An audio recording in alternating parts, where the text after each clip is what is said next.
Assalamualaikum warahmatullahi wabarakatuh. Halo semuanya, perkenalkan saya Nabila Nur Mutmainah, mahasiswa program studi Pendidikan Bahasa dan Sastra Indonesia, Fakultas Keguruan dan Ilmu Pendidikan, Universitas Sriwijaya Angkatan tahun 2022. Nah, kali ini saya akan membuat video untuk memenuhi tugas mata kuliah Bahasa Indonesia. Yang harus kita ketahui terlebih dahulu adalah apa sih bahasa itu? Pengertian bahasa yaitu merupakan sistem lambang bunyi yang bersifat arbitrer, berfungsi sebagai alat komunikasi dan interaksi. Bahasa juga merupakan identitas sosial yang mencerminkan sikap, perilaku, pola pikir, pandangan hidup, dan budaya suatu kelompok penuturnya. Siswanto 2016 menambahkan, pada dasarnya bahasa adalah seperangkat kaidah untuk berkomunikasi antar umat manusia. Selanjutnya adalah pengertian bahasa Indonesia. Bahasa Indonesia adalah bahasa resmi bangsa Indonesia. Bahasa Indonesia juga merupakan bahasa persatuan bangsa Indonesia. Seperti yang kita ketahui bersama, Indonesia memiliki banyak sekali suku dan bahasa daerah. Namun keberagaman ini disatukan dengan sama-sama menggunakan bahasa Indonesia. Bahasa Indonesia diresmikan sebagai bahasa nasional setelah Proklamasi Kemerdekaan Indonesia, yakni pada tanggal 18 Agustus 1945. Ketetapannya dituangkan dalam Undang-Undang Dasar 1945 Pasal 36 yang menyatakan bahwa bahasa negara ialah bahasa Indonesia.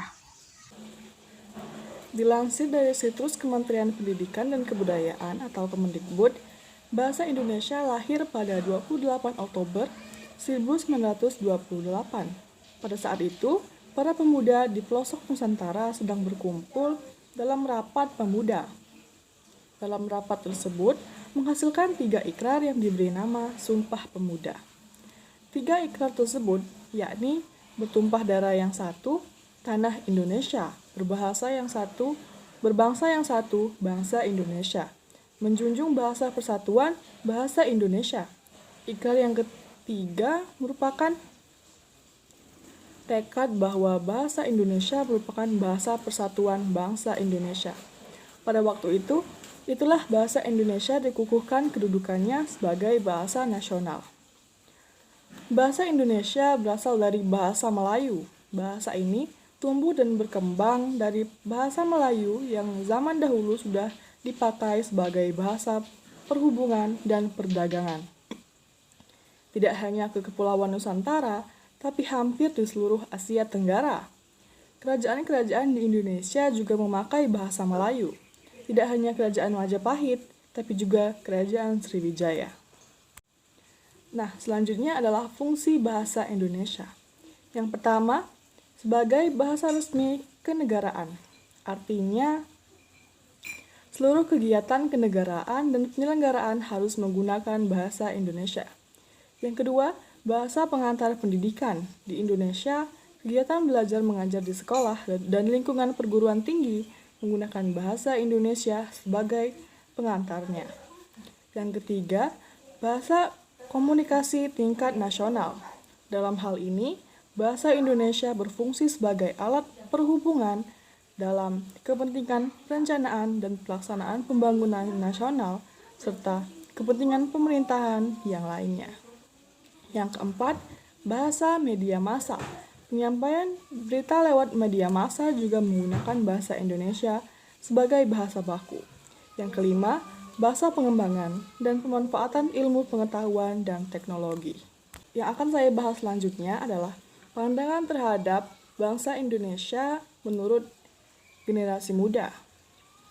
Untuk menghadapi pergaulan di era globalisasi, bangsa Indonesia harus selalu meningkatkan kualitas sumber daya manusianya, terutama kualitas generasi muda yang dianggap sebagai pilar utama dalam keberlangsungan suatu bangsa. Bahasa Indonesia di era modern ini cenderung kurang diminati oleh penuturnya, terutama di kalangan muda. Dalam tataran informal, generasi muda di perkotaan lebih memilih menggunakan bahasa gaul, pokem, dan slang. Bahkan, fenomena ini sudah merambah di pedesaan. Namun sebaliknya, mereka lebih sering menggunakan bahasa asing, terutama bahasa Inggris, dalam konteks yang lebih formal. Jika mereka menggunakan bahasa Indonesia, proses transinya lebih sedikit bila dibandingkan dengan menggunakan bahasa asing. Oleh karena itu, generasi muda di Indonesia harus dapat bersikap arif dan bijaksana dalam menyikapi bahasa yang tumbuh dan berkembang di masyarakat. Gejala bahasa Indonesia yang kurang sehat tersebut dapat dijumpai dalam masyarakat sekitar kita. Banyak generasi muda yang fasih menggunakan bahasa Inggris dan cenderung merupakan bahasa nasionalnya. Namun sebaliknya, tidak sedikit dari mereka yang menggunakan bahasa Indonesia secara terus-menerus dan cenderung merupakan bahasa daerah yang menunjukkan identitas dari mana mereka berasal. Sebagai contoh, kita sering menjumpai masyarakat yang lancar menggunakan bahasa Inggris, namun ketika diminta berbicara dalam bahasa Indonesia atau dalam bahasa ibunya, seringkali mereka tidak dapat menggunakannya sesuai dengan kaidah-kaidah yang berlaku. Ironis memang bila kita menelisik gejala bahasa ini dari tingkat akar rumput sampai tingkat atas. Kebanyakan generasi muda belum mempunyai sifat positif terhadap bahasa Indonesia. Sifat positif ini dapat diwujudkan dengan kesetiaan bahasa, kebanggaan bahasa, dan kesadaran akan adanya aturan bahasa yang harus dipatuhi. Dengan kata lain, sikap positif tersebut dapat ditunjukkan dengan menggunakan bahasa Indonesia dengan baik dan benar, menuliskan bahasa Indonesia dengan sempurna, dan lebih sering berkomunikasi menggunakan bahasa Indonesia. Namun, kebutuhan pula di lingkungan diri pemangku kepentingan bahasa dan pemerintahan pusat sebagai pembuat kebijakan untuk menjadikan bahasa Indonesia akan lebih maju, kreatif, inovatif, untuk menjadikan dengan tidak mengubah pola dasar kebahasaan yang baik dan benar. Sebagai contoh, Indonesia dapat meniru Korea Selatan dan Jepang atau berupaya mencerdaskan bangsa melalui penerjemahan buku-buku ilmu pengetahuan dan teknologi modern dalam bahasa nasional mereka. Kebijakan ini akan lebih menumbuhkan rasa cinta tanah air dan bangsa melalui bahasa. Dengan demikian, generasi muda di Indonesia harus bisa bersikap adil terhadap bahasa Indonesia. Generasi muda diharapkan dapat menempatkan diri pada situasi dan kondisi yang tepat dalam berbahasa.